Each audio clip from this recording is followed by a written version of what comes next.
ইতিহাসে কুখ্যাত Hitler Mussolini fascist হিসেবে পরিচিত। ইরাকের সাবেক রাষ্ট্রপতি সাদ্দাম হোসেন, লিবিয়ার মুয়াম্মার গাদ্দাফি থেকে বাংলাদেশের ক্ষমতাচ্যুত প্রধানমন্ত্রী শেখ হাসিনা, দেশগুলোর অসংখ্য সাধারণ মানুষ থেকে শুরু করে রাজনৈতিক বিশ্লেষক, ঐতিহাসিক এবং আন্তর্জাতিক সম্প্রদায়ের কাছে তারাও ফ্যাসিবাদী বা স্বৈরাচারী নেতা হিসেবে পরিচিত। তাদের চরিত্র বিশ্লেষণে এভাবেই বর্ণনা করা হয়। বিশ্বে এমন আরও অনেক নেতা আছেন যাদের স্বৈরাচার বলা হয়। বিশ্বের অন্যতম অর্থনৈতিক ও সামরিকভাবে শক্তিশালী দেশ আমেরিকা। দ্বিতীয় মেয়াদে বর্তমানে দেশটির প্রেসিডেন্ট ডোনাল্ড ট্রাম্প।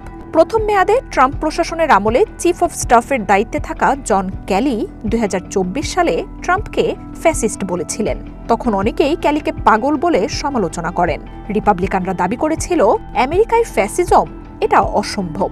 বইপত্রের ভাষায় ফ্যাসিজম বলতে যা বোঝায় তা অতিমাত্রায় জাতীয়তাবাদ, সামরিক শক্তির ব্যবহার ও সরকারি কাজে দমন-পীড়নের ব্যবহার। ভবিষ্যৎ হোক নিরাপদ, বিনিয়োগ হোক বিশ্বস্ত, আর আমার পছন্দ সল্ট বে। ওয়েলকাম টু সল্ট বে।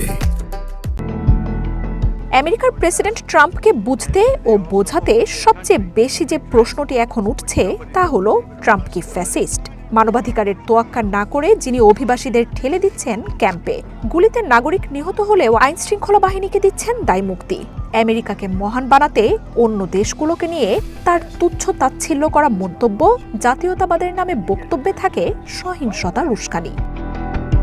জানুয়ারির ৩ তারিখে ভেনেজুয়েলায় আকস্মিক এক সামরিক অভিযানে প্রেসিডেন্ট নিকোলাস মাদুরোকে অপহরণ করে আমেরিকায় নিয়ে আসেন ট্রাম্প। সামরিক শক্তি ব্যবহারে কংগ্রেসের অনুমোদনের মতো সাংবিধানিক নিয়মের তোয়াক্কাও করেননি তিনি। এছাড়াও কিউবা, কলম্বিয়া, কানাডা, মেক্সিকোর মতো দেশগুলোতে যে কোনো সময় হামলার হুঁশিয়ারি দিয়েছেন ট্রাম্প।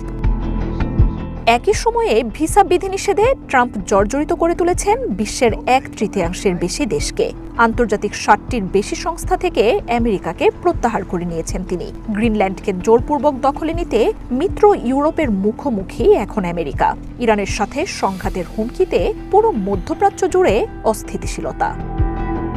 তবে ট্রাম্পের সমর্থকরা এই মতামতকে উদারবাদীদের মৃগীরোগ বলে ঠাট্টা করেন। বিশ্বজুড়ে বিভিন্ন একাডেমিকরা শীর্ষস্থানীয় গণমাধ্যমগুলোতে লেখা কলামে বলছেন, কট্টর ডানপন্থী এই নেতার কাজ ও কথায় ফ্যাসিস্ট শাসকদের মতোই একই ধারা দেখতে পাওয়া যায়, যিনি তার মতামতের বিরোধিতাকেই বিশ্বাসঘাতকতা ও দেশদ্রোহিতার সাথে তুলনা করেন। শুল্ক, বাণিজ্য, ভিসা আর সামরিক হামলার হুমকিতে দেশগুলোকে নতজানু করার কোনো চেষ্টাই বাকি রাখেননি তিনি।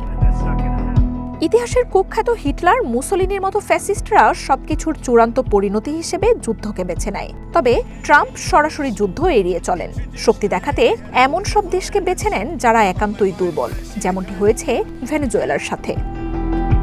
অনেক বিশ্লেষক আবার বলছেন, ট্রাম্পের মতো নেতারা রাষ্ট্র বা সমাজে বিশ্বাসী নন। প্রেসিডেন্টের ক্ষমতা ব্যবহারে তার পরিবারের কোনো রাখঢাক নেই। ট্রাম্পের কাছে সরকার পরিচালনা ব্যবসার মতো। তার আচরণ অনেকটা রাজতন্ত্র যুগের শাসকদের মতো। রাষ্ট্রের গুরুত্বপূর্ণ দায়িত্ব তিনি তুলে দিয়েছেন সন্তান, জামাতাসহ পরিবারের সদস্যদের হাতে। ট্রাম্প হয়তো পুরো আমেরিকাকে মহান করার কথা বলেন, কিন্তু তার নীতি দেশটির উচ্চাভিলাষী ও সমর্থক ১% মানুষকে উপকৃত করে বলেই মনে করেন অনেকে।